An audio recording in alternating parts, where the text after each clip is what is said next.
The truth behind Suicide Squad's monumental flop is revealed. New details on Concord might just save it from an early death, and the Trackmania level that could net you $30,000. I'm Ash Dixon and this is Jinx News. By now, we're probably all aware that Suicide Squad Kill the Justice League has been one big failure. $200 million big, to be precise. Well, now Bloomberg have published a report explaining how it all came to be, with the insights of various insiders who worked on it. And boy, does it sound like an absolute cluster.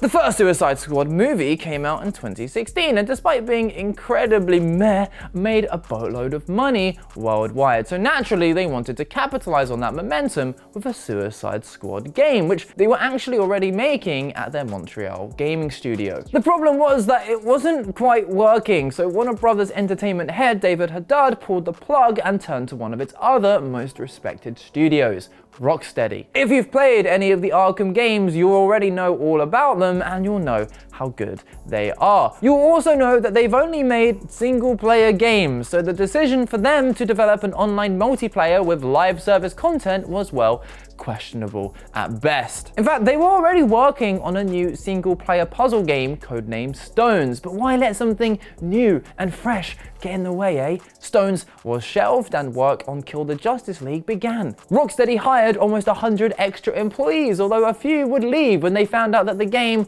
wasn't a single-player title like their old ones, and from there on out, it sounds like the whole thing was a big old mess. According to internal Rocksteady sources, the vision of the game kept changing. At first, it had melee combat, which makes sense considering Harley Quinn's weapon of choice is a baseball bat, and King Shark is, you know, a big shark. But for some reason, possibly because FPSs were vogue, they switched it to a shooter. I mean, Captain Boomerang's weapon is literally in his name, so why would you give him a shotgun? By August 2020, Rocksteady publicly announced Suicide Squad with a fair bit of excitement surrounding the idea that the devs of Arkham were going back to the DC universe. But internally, people were panicking. Apparently, one of its co-founders, Sefton Hill, was a nightmare to work with and was awful at conveying his ideas properly. Staff had to wait months for him to review their work, and he straight up just changed large chunks of the script. And he admitted that he hadn't played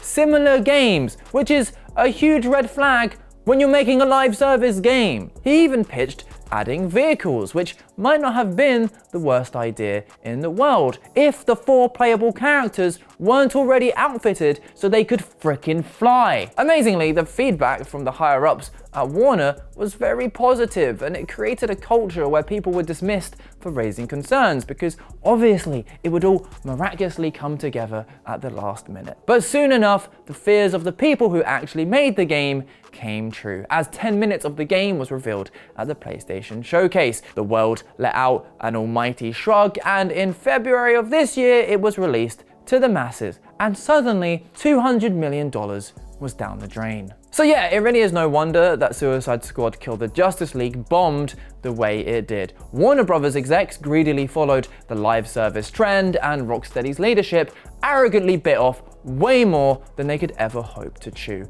Hill and his co-founder Jamie Walker have since left Rocksteady. In fact, they dipped just before it even got released. Though there is one silver lining. It appears as though Rocksteady will survive as a studio, and it seems they're now pitching a new single-player game. You know, what they're actually good at and what everyone actually wants.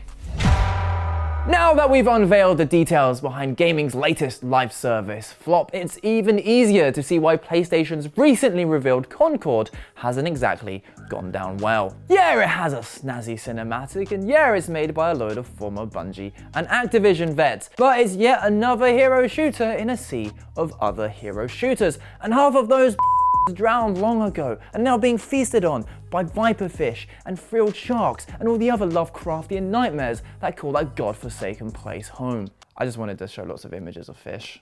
Okay. Just the cool looking fish. So, it's no surprise that Concord is being rinsed and regarded as dead on arrival. But new details have since emerged, and ooh, maybe there's an incy little smidgen of hope for the game. You see, it's not going to be free to play. In fact, It's going to be $40, and that comes with all 16 launch heroes and 6 PvP modes. And all future heroes, maps, modes, and cinematic vignettes will also be free. Which, I must admit, is a nice change of pace from the free-to-play model where you're just constantly bombarded with microtransactions. I mean, seriously, I gave Star Wars Hunters a go the other day and I had more neon things flashing up in my face than a cyberpunk strip club. I genuinely want an apology on behalf of my fried retinas.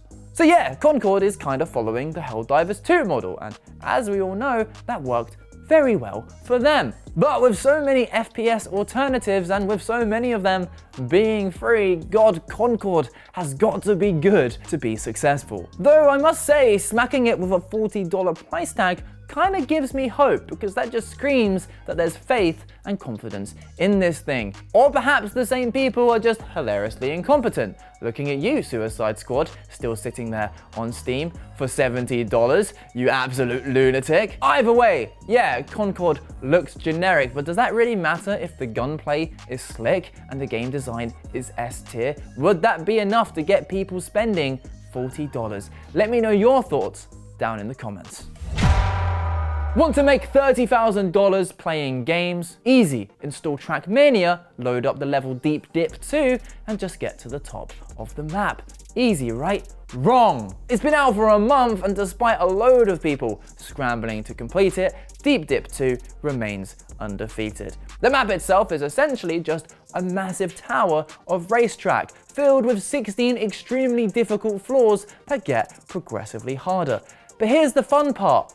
No checkpoints, and boy is this thing long, meaning one tiny error could lose you hours of progress. And even with the incentive of a community-funded $30,000 prize pool, after a month of grinding, many of the best players have thrown in the towel. Though saying that, 3 people, Lars TM, Hazardoo, and Bren TM2 have all made it to the last floor. And though it is indescribably difficult, there is hope that Deep Dip 2 might soon be defeated. And that's the show! Why not take your own Deep Dip into our Patreon, Jinx Plus? There's a load of content on there, and there's a free tier too. Otherwise, like, subscribe, have a wonderful weekend. That is a demand, not a request, and we'll see you on Monday.